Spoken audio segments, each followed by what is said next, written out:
All right, continuing on here with the Parkinson's Awareness Night at the Ballpark. I'm here with Dr. Zhang and with Dr. Kamen. Thanks both for being here. My pleasure. You have both come to the Las Vegas Valley in the last year, yes? Yeah. What brought you to Las Vegas, and tell people about your specialty? Well, I'm a movement disorder trained, fellowship trained movement disorder specialist. I trained at UCSD. I went to residency at Emory. Well, I chose to come to the East Coast mainly because of my wife, Joy, who grew up in Vegas actually. Yeah. So the clinic I'm at is a neurology center of Nevada. We have multiple locations in Henderson, Summerlin. We actually even go to Pahrump every few weeks for the underserved patients there because there's actually a lot of Parkinson's patients over there, surprisingly. Yeah, we have a large aging community, and that tends to be where the prevalence lies, right? So I specialize in obviously Parkinson's and any kind of movement disorders, tremors, eccentric tremors as well, and also DBS programming as well. So I work closely with a lot of the patients in the community. I'm very happy to get involved with the Parkinson's Place the past year. we're stoked to have you. I'm going to move over here in the middle. Dr. Kamen, what brought you to the Valley, and tell people about your specialty? Well, my name is Charles Kamen, and it's a true pleasure to be here today. Like Dr. Zhang, I'm a movement disorders trained, fellowship trained neurologist, board certified neurologist, and I'll be starting work at Las Vegas Neurology Center near the Strip in October. I've been practicing here in Las Vegas for the past year, and it's really been a pleasure to be so warmly received by the community, being able to help so many different patients, and getting involved with the local support group here tonight was Parkinson's Place, and they put this wonderful evening together at the Aviators game. We're ecstatic to have you both.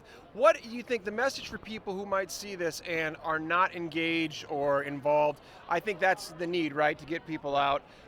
How do we do that? What do we encourage people to do in order to feel part of something? Right. I mean, it's kind of like similar to this event. It's a very active event. It's very engaging. I mean, a lot of people know the most important thing in Parkinson's is staying active, right? And getting people to know more about the disease process itself is the most important thing.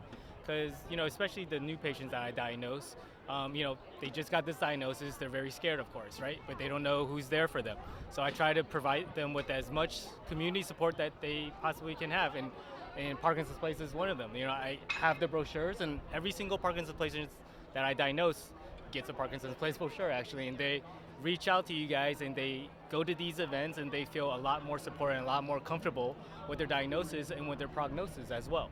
And they're basically reassured that they're not in this alone, that they have a huge community of people that go along with this, and then they have full support of the Las Vegas city, essentially. That's awesome, hearing all those things, and thank you for pointing them that direction. When we talk about, what the needs are, where right now are the gaps, and what are maybe some interesting ways you're seeing we're trying to fill them in terms of community engagement?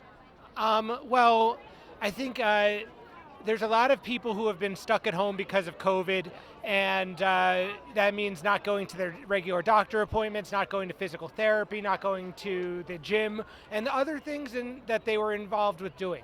So now that the vaccine is here and it seems to be pretty effective, I hope that we can get our patients back to back to the healing process.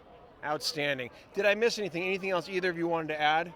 I just want to say that Dr. Zhang and I are really excited to be a part of this. We both are treating movement disorders, including dystonia, Parkinson's disease, Huntington's disease, and dystonia. So we look forward to helping out all of the patients we can. Awesome. Anything else? Yeah, I just want to make sure that the patients here are taken care of,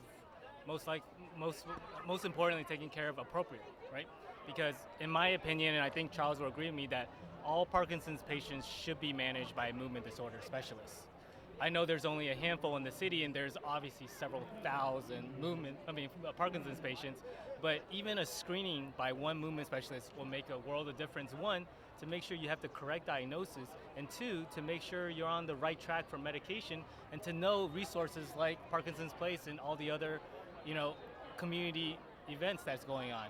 Because, not because the general neurologist is not capable of diagnosing or handling, but because they don't get involved in these situations like the community with other Parkinson's patients. So they might not know the local resources that they can provide when they visit with the movement specialist. So if it is possible, then I would recommend at least a visit with any movement specialist in the city. That's fantastic. And as a care partner and advocate, thank you both for being here. There is the need for more movement disorder specialists to do exactly that, to provide the care that you're both talking about and doing. So thank you both. Enjoy the ball game. Thank you so much. Thank you for inviting us. All right.